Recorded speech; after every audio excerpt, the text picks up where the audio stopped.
The coffee dripped from the ceiling fan in steady, rhythmic drops, landing directly onto Carter Zimmer's already stained shirt, the final insult on what had become the morning from hell. His 5-year-old daughter, Lily, giggled from behind her chocolate milk, finding her father's predicament infinitely amusing as they sat in the small corner table of Brewster's Café. "It's not funny, Lily Bug," Carter said, though he couldn't help but smile at her laughter. He dabbed at his shirt with a napkin that was rapidly disintegrating. "Daddy has a job interview in an hour. You look like the polka dot man from that movie," Lily said between giggles, her brown curls bouncing as she rocked in her chair. Carter glanced down at the brown spots decorating his once white shirt. It was the only clean dress shirt he owned or had owned until 10 minutes ago when the cafe's ceiling fan had mysteriously begun dripping coffee. His interview at Westside Marketing was his best chance at landing a job with benefits, something he desperately needed since becoming Lily's sole caretaker after her mother had left them 2 years ago. "Excuse me," came a soft voice from above him. "I noticed your situation. Perhaps this might help?"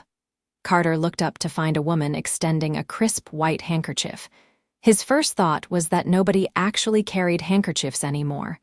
His second was that the woman offering it was breathtaking. She had auburn hair tied back in a simple ponytail, intelligent green eyes, and was dressed in what even his untrained eye could tell was expensive attire, though it was understated a simple cream blouse and tailored pants. "Oh, I couldn't," Carter said, feeling heat rise to his cheeks. "I'd just ruin it. Please, I insist." She placed the handkerchief on the table. "Besides, it looks like you need it more than I do right now." Lily leaned forward, suddenly very interested in the stranger. "My daddy has an important meeting. He needs to look pretty." The woman's laugh was like music.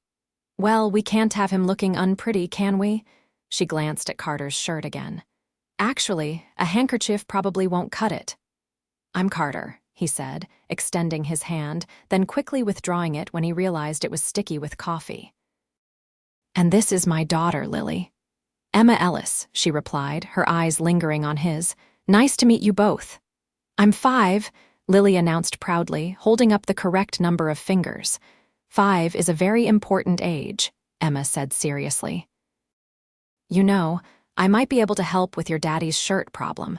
I have a boutique just down the street. We could find him something new to wear for his important meeting." Carter immediately shook his head. "That's incredibly kind, but I can't accept. It's not charity," Emma interrupted, seeming to read his thoughts. "Consider it a loan. You can return it after your meeting." Carter hesitated. His interview was in less than an hour. The apartment was a 20-minute walk away. There was no time to go home and change, and he couldn't show up looking like this. "Please, Daddy," Lily pleaded. "The nice lady wants to help, and Grandma says we should accept help when it's offered with a pure heart." Carter looked from his daughter to Emma, who was waiting patiently, a small smile on her face. There was something about her that made him want to trust her. "Well, when you put it that way, how can I refuse? Thank you, Emma. This is really, it means a lot." 20 minutes later, Carter was standing in front of a mirror in what turned out to be not a small boutique, but an upscale men's clothing store called Ellis & Co. Emma had insisted on a complete outfit, a tailored navy suit that somehow fit him perfectly, a new crisp white shirt, and a subtle blue tie that Emma said brought out his eyes. "I can't possibly accept all this," Carter protested quietly, while Lily was distracted by the kind sales associate who had offered her a coloring book. The shirt would have been more than generous. Emma waved away his concern. The suit needed a good home. Think of it as rescuing it from the clearance rack. He didn't believe her for a second. The suit was clearly high-end and probably cost more than his rent, but he was running out of time to argue. "I'll return it tomorrow," he promised. "Keep it," Emma said simply. "Consider it good karma. Maybe someday you can help someone else who's having a rough morning." Carter studied her face, trying to understand why a stranger would do this for him. "Why are you being so kind to someone you just met?" Emma's expression softened. Let's just say I recognize determination when I see it. A single father, raising a wonderful little girl, heading to a job interview despite coffee literally raining down on him. That's someone who deserves a break. Impulsively, Carter reached for his wallet, which contained exactly $23, meant to last until the end of the week. At least let me buy you a coffee sometime, as a thank you. A smile spread across Emma's face. I'd like that very much. Carter scribbled his number on the back of a business card he found in his wallet, ironically from his previous employer who had laid him off 6 months ago. Here. Call me whenever you're free. Emma tucked the card into her pocket, and with a final good luck wish, sent him off to his interview. The interview went exceptionally well. Carter felt confident and poised in his new suit, and the hiring manager seemed impressed with his portfolio and experience.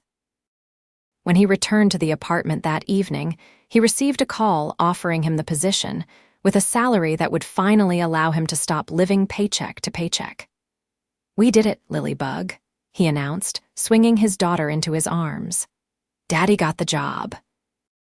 "Does that mean we can have pizza tonight?" Lily asked, her priorities perfectly aligned with her age. "Yes, it absolutely does." Later that night, after Lily was tucked into bed, Carter's phone buzzed with a text from an unknown number. "Congratulations on the job. I had a feeling about you." "That coffee I was promised, how about tomorrow at Brewster's? Same time?" Carter found himself smiling at his phone, his heart racing a little. He typed back, "How did you know I got the job? And yes, tomorrow sounds perfect." The response came quickly. "Just a feeling, see you tomorrow." The next morning, Carter dropped Lily off at kindergarten and headed to Brewster's, arriving 15 minutes early.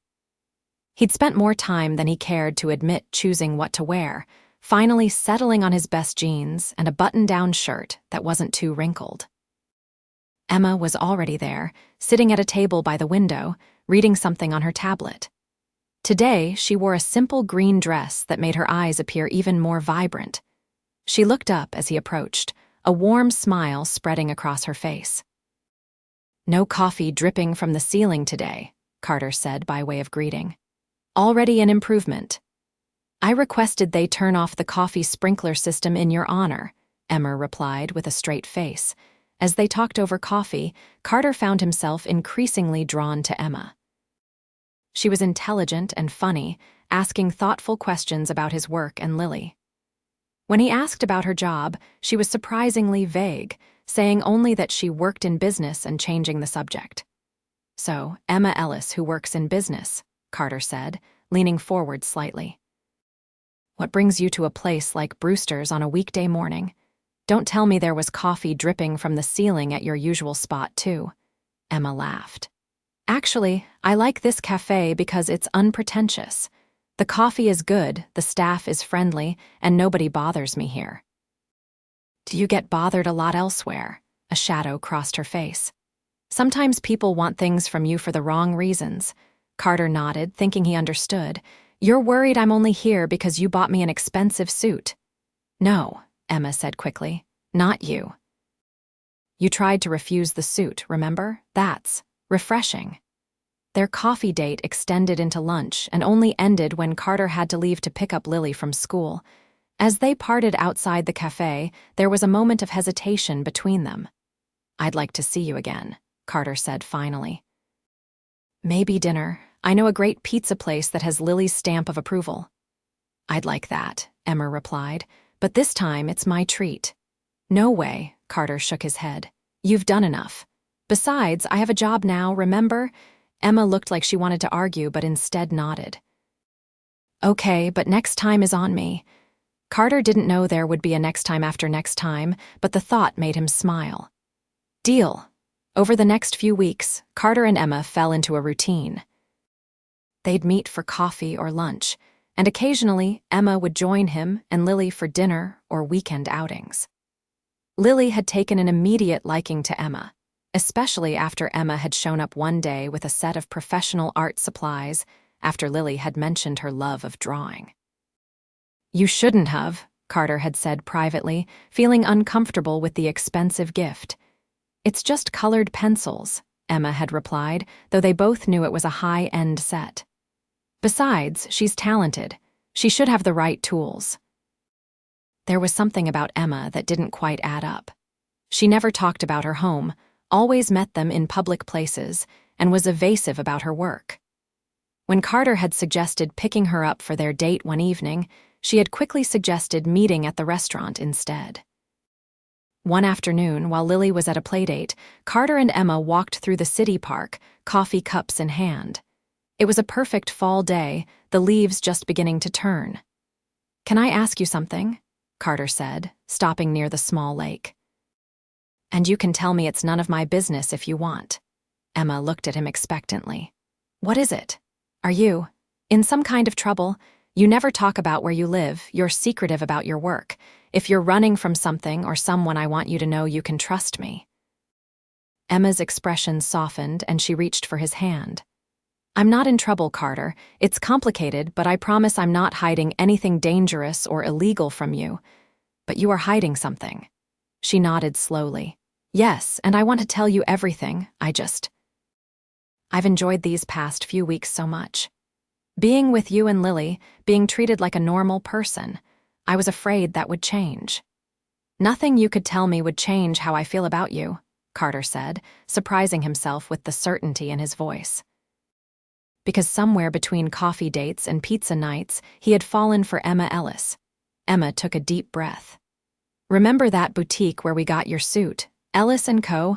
Of course. It's not just one store, it's a chain, a rather large one actually." Carter nodded slowly. "Okay. So you work for a big company. That's not so. I don't work for Ellis & Co., Emma interrupted. "I own it, along with Ellis Hotels, Ellis Technologies, and the Ellis Foundation." Carter stared at her, processing her words. "You own all that? You're, what, some kind of millionaire?" Emma winced slightly. "Billionaire, actually. The Ellis family has been in business for generations. I took over as CEO 5 years ago when my father retired." Carter dropped her hand and stepped back, his mind reeling. "Billionaire," he repeated. "And you've been hanging out at Brewster's Café and eating pizza with us at Milo's where a whole pie costs $12. Carter, why didn't you tell me?" he asked, his voice tight. "Why the secrecy?"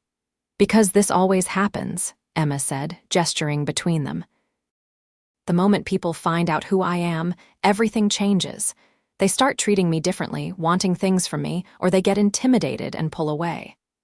Carter ran a hand through his hair, trying to make sense of everything. "So that suit was not from the clearance rack," Emma admitted. "But I wanted to help, and I knew you wouldn't accept if you knew. You lied to me." "I omitted certain facts," Emma corrected gently. "I never lied about who I am as a person. The woman you've gotten to know over these weeks, that's the real me. The title and the money, that's just circumstance." Carter wasn't sure how to feel. Part of him understood her reluctance to reveal her wealth, but another part felt betrayed that she hadn't trusted him with the truth. "I need some time to process this," he said finally. Emma nodded, her eyes sad but understanding. "I know. Take all the time you need. But Carter, these weeks with you and Lily have been the happiest I've had in years. That's the truth." Carter walked her to the park entrance where her driver was waiting in a sleek black car, another detail that suddenly made sense. As the car pulled away, Carter stood watching, wondering how he'd missed the signs. Or maybe he'd seen them but chosen to ignore them because he was falling for the woman who brought his daughter art supplies and laughed at his terrible jokes. That evening, after putting Lily to bed, Carter sat on his worn couch, scrolling through news articles about Emma Ellis, CEO of Ellis Enterprises. There she was, in business attire, speaking at economic forums, cutting ribbons at charity events. The woman he knew who got chocolate ice cream on her nose and played hide and seek with Lily seemed worlds away from the powerful executive on his screen. His phone buzzed with a text from Emma. "I understand if you need space. Just know that nothing I feel for you and Lily has changed." Carter didn't respond that night or the next day. He needed to sort through his feelings to determine if what he felt for Emma was strong enough to overcome the vast differences in their lives. Is Emma coming for pizza night? Lily asked on Friday, their traditional pizza night. Not tonight, Lilybug. Is she still our friend? Lily looked up at him with those serious eyes that sometimes seemed too wise for her years. Carter sat beside his daughter. Emma is still our friend. Daddy just needs to figure some grown-up stuff out. Is it because she's rich? Joey at school said his mom saw you with a rich lady in the newspaper. Carter felt his stomach drop. What? When was this? Lily shrugged. Yesterday. Joey's mom shows him the pictures on her phone.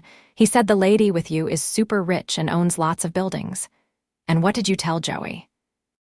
I said Emma is nice and draws unicorns with me, and that's more important than owning buildings. Lily looked at him as if this was the most obvious thing in the world, out of the mouths of babes, Carter thought. You're pretty smart, you know that? I know, Lily said solemnly. So can Emma come back? She promised to show me how to draw dragons next. Carter reached for his phone. It had been 3 days since the park revelation. 3 days of thinking about Emma, not the billionaire, but the woman who carried handkerchiefs and saw something in him worth believing in when he was at his lowest. Emma, he said when she answered on the first ring. I think we should talk. They met at a small coffee shop not Brewster's, which had apparently been staked out by photographers after some gossip site had run a story about Billionaire Ellis's mystery man. Emma was already there when he arrived, dressed simply in jeans and a sweater, her hair loose around her shoulders. She looked nervous, fidgeting with her coffee cup as he approached. Thank you for meeting me, she said as he sat down. I'm sorry I disappeared on you, Carter began. I needed to think. And have you thought it through? Carter nodded slowly. I have. And here's what I realized. I was hurt that you didn't trust me with the truth, but I understand why you didn't. What I can't understand is why someone like you would be interested in someone like me. Emma's expression softened. Someone like you. You mean someone kind, dedicated, hardworking, and honest. Someone who puts his daughter first in everything. Someone who makes me laugh and treats me like a person rather than a bank account or a stepping stone. Is it really so hard to understand why I'd be drawn to that? Put that way, it did make a kind of sense. But our lives are so different, Carter said. I live in a 2-bedroom apartment and count pennies for groceries. You probably own the building I live in. I don't actually, Emma said with a small smile. I checked. But Carter, money doesn't define me and lack of it doesn't define you. What matters is who we are together. These past weeks, for the first time in years, I felt like myself, not the CEO, not the Ellis heir, just Emma, and that's because of you. Carter reached across the table and took her hand. Lily asked about you. She said something wise that you being nice and drawing with her was more important than you owning buildings. And she's right. I was getting caught up in the trappings, not seeing the person. I'm sorry. Emma squeezed his hand. Don't be. It's a lot to process. And for what it's worth, I should have told you sooner. I was just afraid of losing you. So where do we go from here? Carter asked. Forward, Emma said simply. Together, if that's what you want. It is, Carter said, realizing as he spoke that it was true. But no more secrets. And no more extravagant gifts that you pretend aren't extravagant. Emma laughed. Deal, though I make no promises about art supplies for Lily. That girl has serious talent. That evening, Emma joined them for pizza night, slipping back into their routine as if she'd never left. As Lily showed Emma her latest drawings, Carter watched them together, a warm feeling settling in his chest. Maybe their worlds were different, but in the ways that mattered, in kindness, in values, in the capacity for joy, they were perfectly aligned. Over the next few months, Carter and Emma navigated the challenges of their relationship with honesty and humor. The media interest eventually died down when a more scandalous celebrity story broke. Emma began spending more time at Carter's apartment, claiming she preferred its coziness to her penthouse. Carter, for his part, gradually became more comfortable with Emma's wealth, understanding that it was just one aspect of who she was. 6 months after that fateful coffee-dripping morning at Brewster's, Carter and Lily moved into a new home, not a mansion. but a comfortable house with a yard where Lily could play and a studio space where Carter could work on his graphic design projects. Emma had helped them find it, but Carter had insisted on paying the mortgage himself, a compromise they'd reached after long discussions about independence and partnership. "I've been thinking," Emma said one evening as they sat on the porch swing, watching Lily chase fireflies in the yard. "About the Ellis Foundation." "What about it?" Carter asked, his arm around her shoulders. "It needs a new direction." "We've always focused on business grants and economic development, but I want to shift some of our resources toward families in need, specifically single parents who just need a break to get back on their feet." Carter looked at her with pride. "That sounds amazing. What sparked this idea?" Emma smiled, leaning into his embrace. "A man and his daughter in a cafe, a coffee stain that changed everything." "I never thanked that ceiling fan," Carter mused. "Best mechanical failure of my life." "About that," Emma said, a mischievous glint in her eye. "There wasn't actually anything wrong with the fan." Carter pulled back to look at her. "What do you mean?" "The barista was carrying a tray of coffee over your table and tripped. I may have compensated him generously for taking the blame so you wouldn't feel bad." "Are you serious?" Carter laughed. "You've been orchestrating things since day one." Emma shrugged. "Not everything, just the coffee incident. The rest meeting you, falling for you, that was all wonderfully, perfectly unplanned." In the yard, Lily let out a squeal of delight as she caught a firefly, carefully cupping it in her hands before releasing it back into the night. "You know," Carter said softly, "a wise woman once told me that sometimes people deserve a break. I think she was right." "She sounds very wise indeed," Emma replied, her eyes twinkling. "She is," Carter agreed, pulling her closer. "And I'm the luckiest man alive that she happened to be in that cafe the morning the sky rained coffee."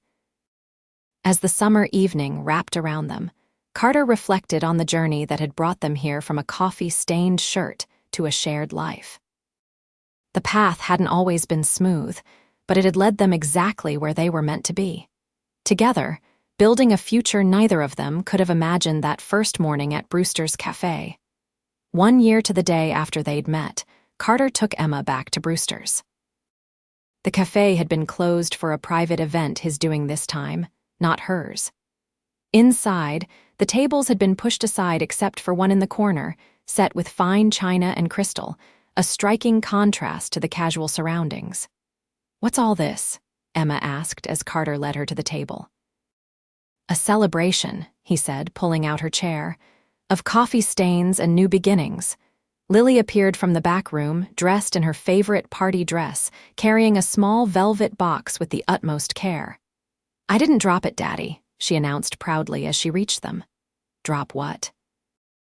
Emma looked from Lily to Carter, her eyes questioning. Carter took the box from Lily and knelt beside Emma's chair.